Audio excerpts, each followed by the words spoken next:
Assalamualaikum warahmatullahi wabarakatuh. Perkenalkan, nama saya Adarisma Firianti, NIM 2019-035-0014. Di sini saya akan menjelaskan mengenai sebuah jurnal oleh Made Agus Gilgil Wirasuta, Fakultas Farmasi Universitas Udayana dengan judul Analisis Toksikologi Forensik dan Interpretasi Temuan Analisis.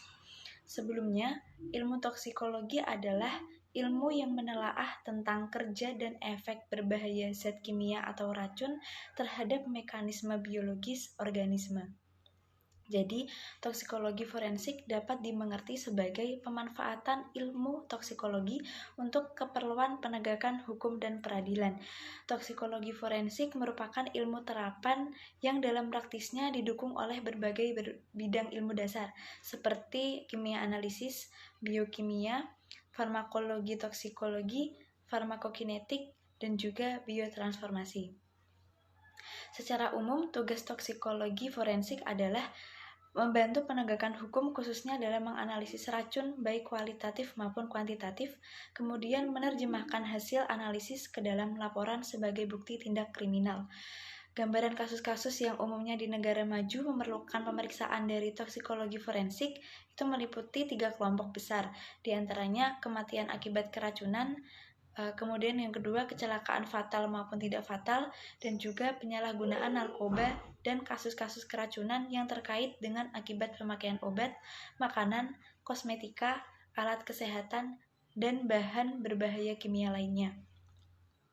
Kemudian untuk langkah-langkah analisis toksikologi forensik dikelompokkan ke dalam 3 tahap, yaitu 1.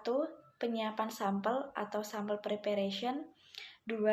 Analisis meliputi uji penapisan atau screening test, kemudian yang ketiga uji pemastian atau confirmatory test. Yang pertama saya akan membahas mengenai penyiapan sampel. Spesimen untuk analisis toksikologi forensik biasanya diterok oleh dokter. Misalnya pada kasus kematian tidak wajar spesimen dikumpulkan oleh dokter forensik pada saat melakukan otopsi yang diberi label pada masing-masing bungkus atau wadah dan menyegelnya. Sampel urin pada umumnya dapat langsung dilakukan uji penapisan dengan menggunakan teknik imunoassay.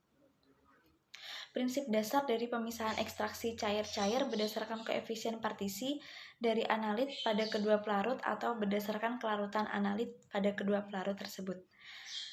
Untuk penyiapan sampel yang baik sangat diperlukan pada uji identifikasi dan kuantifikasi, terutama pada teknik kromatografi. Pada analisis menggunakan GCMS, penyiapan sampel termasuk derivatisasi analit secara kimia seperti salilisasi, metilisasi, dan lain-lain. Derivatisasi ini pada umumnya bertujuan untuk meningkatkan volatilitas analit atau meningkatkan kepekaan analisis. Analisis meliputi uji penapisan screening test atau bagian kedua. Untuk uji penapisan mengenali golongan senyawa atau analit dalam sampel.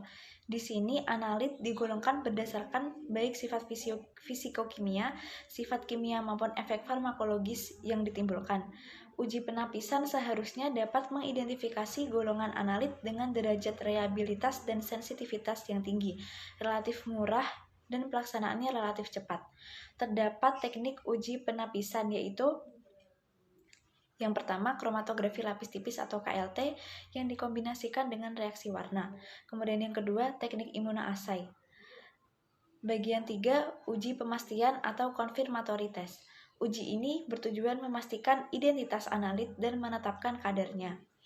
Confirmatory test paling sedikit sensitivitasnya dengan uji penapisan, namun harus lebih spesifik. Umumnya uji pemastian menggunakan teknik kromatografi yang dikombinasikan dengan teknik detektor lainnya seperti GCMS, HPLC, LCMS, dan juga KLT. Meningkatnya derajat spesifisitas pada uji ini akan sangat memungkinkan mengenali identitas analit, sehingga dapat menentukan secara spesifik toksikan yang ada.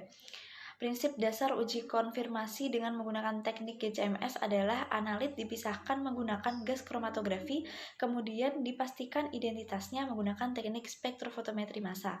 Pada prinsipnya, pemisahan menggunakan gas kromatografi, indeks retensi dari analit yang terpisah adalah sangat spesifik. Namun hal ini belum cukup untuk tujuan analisis toksikologi forensik.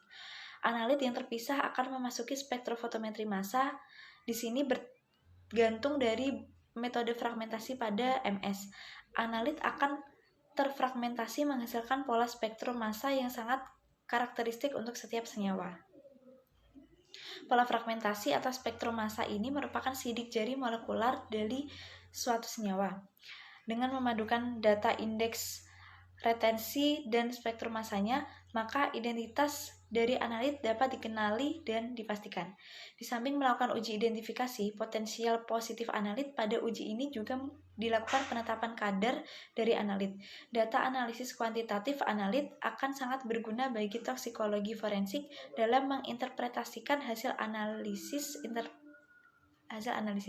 Kemudian yang bagian keempat, terpenting adalah interpretasi temuan analisis. Seorang toksikolog forensik berkewajiban menerjemahkan temuan tersebut berdasarkan kepakarannya ke dalam suatu kalimat atau laporan. Data temuan hasil uji penapisan dapat dijadikan petunjuk bukan untuk menarik kesimpulan bahwa seseorang telah terpapar atau menggunakan obat terlarang atau suatu toksik.